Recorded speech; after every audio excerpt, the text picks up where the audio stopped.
आइए सुनते हैं फ्रांसवा कोपी की लिखी कहानी हृदय परिवर्तन। मरकादिये फ्रांस की सेना में कप्तान था। वह 36 साल तक सेना में नौकरी करने के बाद सेवा मुक्त हुआ। फिर उसने गांव जाकर रहने का फैसला किया, जहां उसका जन्म हुआ था। जब मरकादिये गांव में पहुंचा तो उसे ना तो उसका कोई दोस्त मिला, ना ही कोई रिश्तेदार। जो लोग मिले उन्होंने उससे बात तक नहीं की, क्योंकि मरकादिये का स्वभाव अच्छा नहीं था। सेना में भर्ती होने से पहले उसने गांव वालों को खूब तंग किया था। सेना में भर्ती होने के बाद उसकी हरकतें कम नहीं हुई थीं। अनुशासन भंग करने के कारण उसे कई दिन तक फौजी जेल में रहना पड़ा था। वह अक्सर हाजिरी के समय उपस्थित नहीं होता था। वह बैरक में देर रात तक हो हल्ला करता रहता था।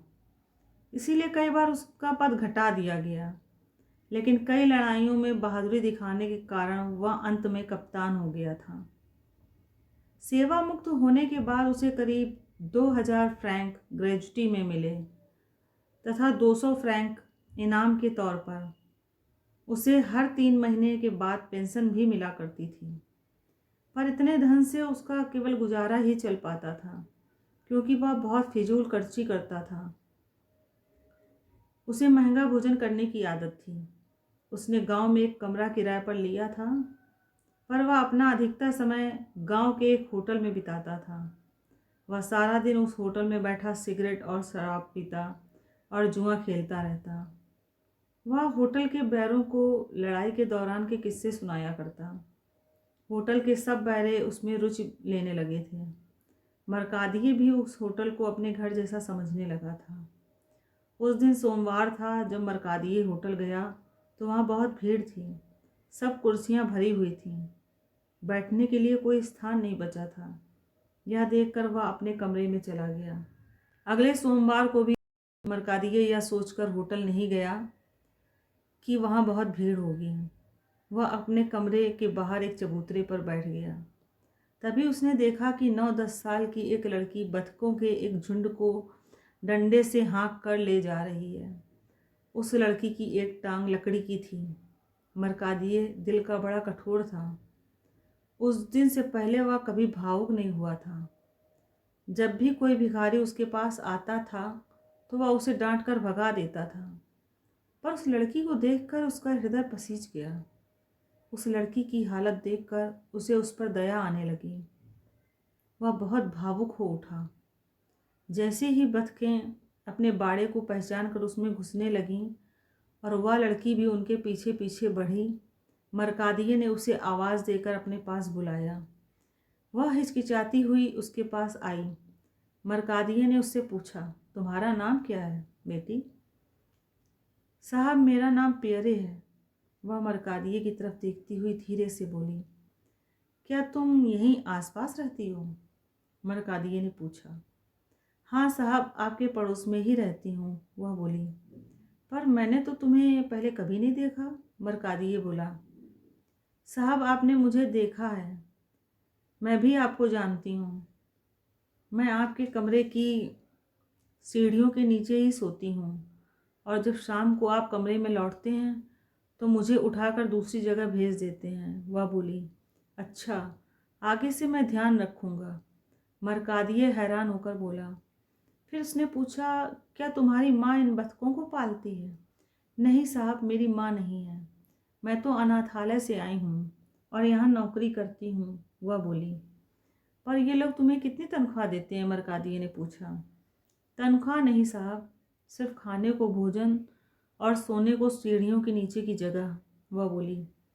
तुम्हारी टांग कैसे खराब हो गई? मरकादिये ने उससे प्यार से पूछा। साहब, जब मैं 5 साल की थी तब एक गाय मेरे पैर पर चढ़ गई थी, तभी से मैं इस लकड़ी की टांग के सहारे चल रही हूँ, पियरे ने जवाब दिया। फिर उसने मरकादिये को झुककर सलाम किया और वहाँ से चली गई। यह तो ठीक नहीं है। पियरे के जाने के बाद मरकादिये मन ही मन बुदबुदाया।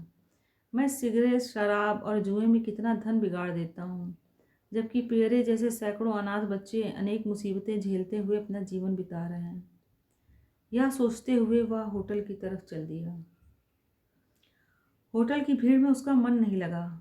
वहाँ बैठे लोगों की सिगरेटों के धुएं में उसका दम घुटने लगा। उन लोगों के हंसने की आवाज़ जैसे उसके कान फाड़ रही थी। जहाँ वह पहले घंटों बिता देता था, वहाँ अब उसके लिए एक पल भी बैठना भारी हो रहा था। वह तेजी से उठा और अपने घर की तरफ चल दिया। शायद पहली बार वह दिन का समय अपने घर में बिता रहा था। घर की गंदगी ने उसे झकझोरा। सब पर्दों पर धूल जमी थी। कूड़ेदान जली हुई सिगरेटों के टुकड़ों से भरा पड़ा था। सारी मेज कुर्सियां भी धूल से सनी थीं। वह कमरे की दीवार पर टंगी एक बड़ी तस्वीर की तरफ देखने लगा। फिर अलमारी पर रखे अपने कपड़े देखे तो पाया उसकी कमीजों की जेबें फटी हुई हैं, बटन टूटे हुए हैं, जुराबों में छेद हैं।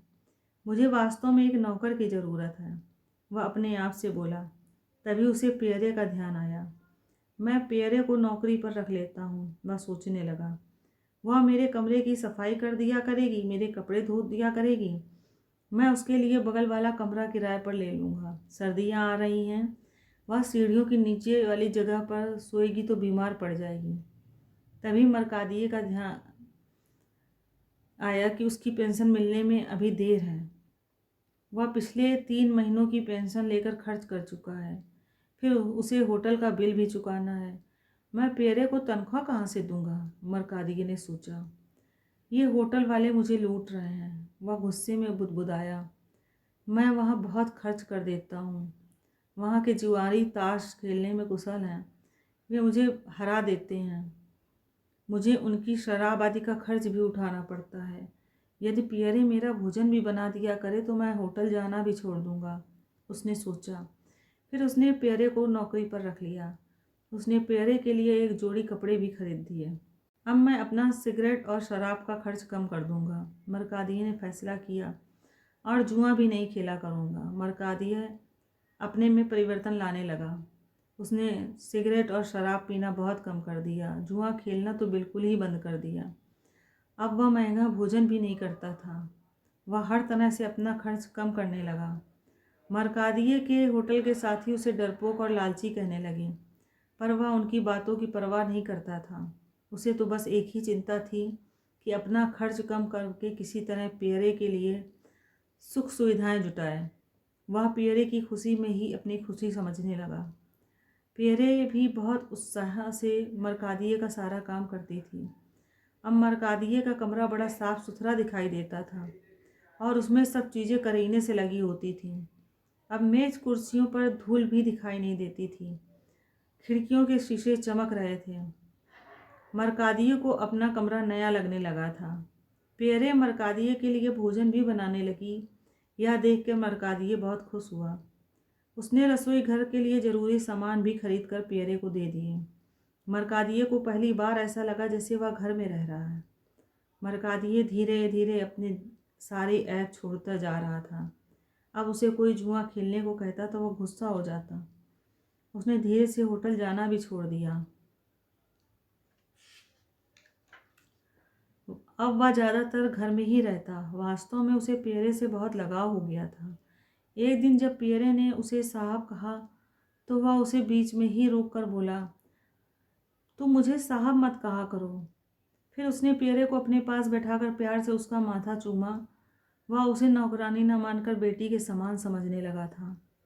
फिर वह पियरे को पढ़ना लिखना भी सिखाने लगा। अब मरकादिये को यह चिंता सताने लगी कि उसके बाद पियरे की देखभाल कौन करेगा। वह खुद बहुत बूढ़ा हो चुका था। मरकादिये ने सोचा कि यदि पियरे को कपड़े की एक छोटी सी दुकान खुलवा दे तो वह उसकी मृत्यु के बाद भी आराम से रह सकेगी। पर दुकान खरीदने के लिए बहुत धन की ज़रूरत थी। मरकादिये ने सिगरेट और शराब पीना बिल्कुल ही छोड़ दिया। वह ज़्यादा से ज़्यादा धन बचाने लगा।